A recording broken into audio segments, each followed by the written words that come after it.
Shalom, family. This is Sister Serenity, and I wanted to make another video about a dream I just had recently uh, about my dad and family. I don't know why I'm hesitating, but so in this dream, I'm trying to remember how it started.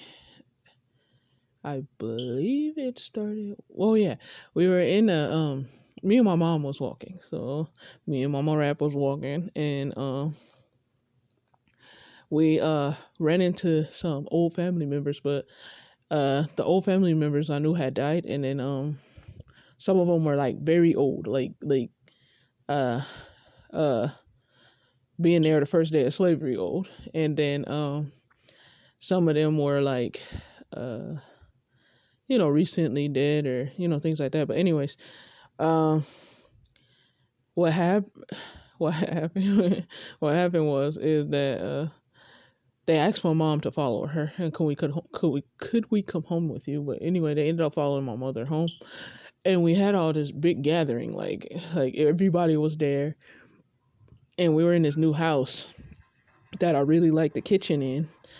And I mean, the kitchen was nice, and we had these couches like around a table or something like that, and another table like not beside the table, but a distance away.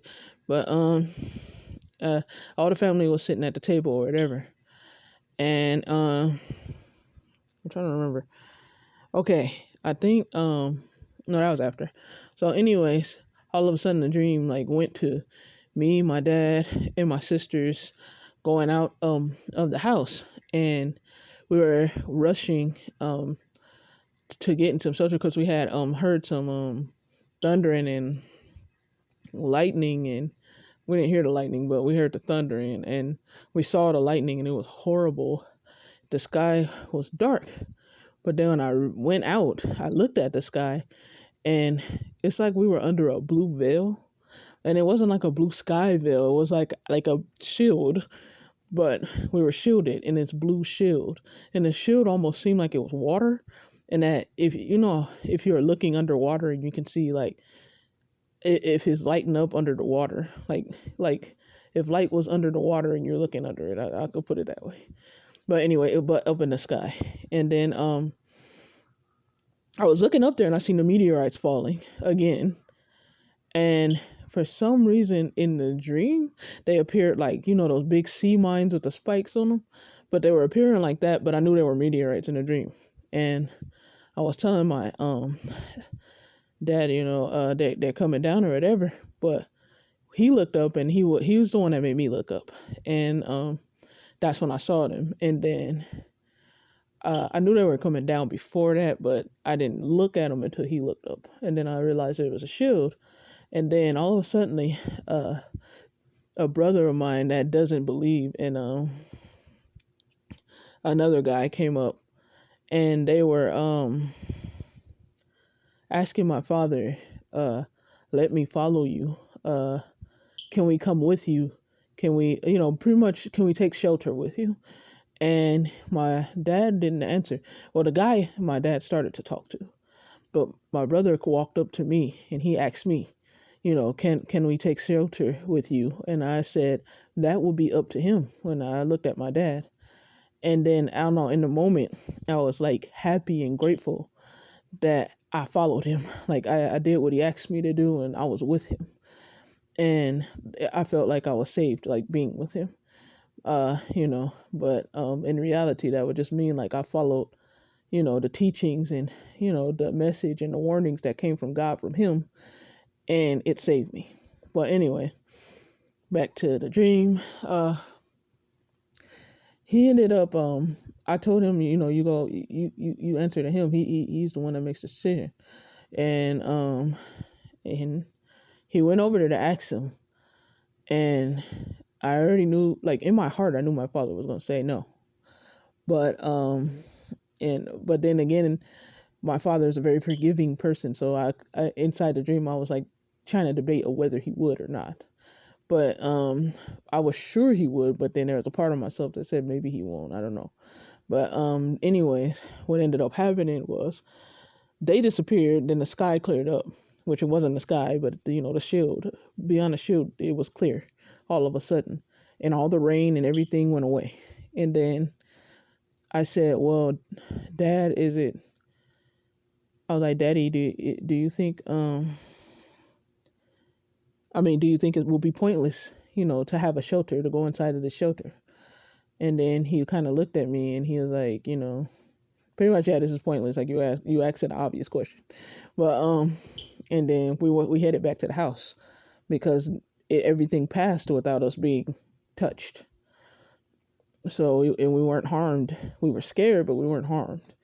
And so we went back into the house, and then people were up cooking and making bread and so all types of some sort of food. And in the dream, I knew it smelled good, but the thing is that I don't know what the smell was. It's not that it wasn't unrecognizable. It's just that in my dream, my brain, I guess my mind was telling me in the dream, or my conscious was saying that the food smelled good, but I never smelled it, if you get what I mean. But anyways, after that, we went back in the house, and before I walked into the door, my great grandmother, who is passed as well, her and my dad were very, very close friends. Like they were close, and it's my great grandmother on my mother's side. So she came and she was like, how you doing? And she was super happy to see me, and I was like, oh, it's you, and we all happy. And then I walked into the house and she was like, oh, I didn't know you had company. And I was like, oh, it's not my company, it's my mother's company. But she was so happy, and everybody was like getting ready to eat, and it was warm, and I don't know, like we was all together again. And it just makes me think that, the time has come, for us all to be together again, and she's so happy to see me. I usually take that in my dream when righteous people, because my great grandmother was very, very righteous, and she was the most righteous woman. Yeah. So she was very caring, sharing, selfless. She cared about everybody, and she would take in even somebody off the street and make sure to eat, make sure, that's just how she was. And very strong in the word. So when I see her or my father, certain people that I knew that were righteous people on the earth, and they're happy to see me, then I take that as a good sign. But if they're not happy to see me, then I take it as a bad sign. But if she that happy to see me and it felt like it was real, my mind says that the time is close. The time is nigh. Our redemption is nigh. Not saying anything bad is not going to happen to us, or we're not going to be burned in the furnace of affliction. You have to always keep that in consideration. But it still would be nice to be back home. And I know everybody feels like that. It would be nice just to be back home. And Lord's willing, Israel will be home soon. It's like an impression on my heart that we'll be home soon. Anyways, this is Sister Serenity. And once again, you can take it or leave it. In the end, it's just a thought.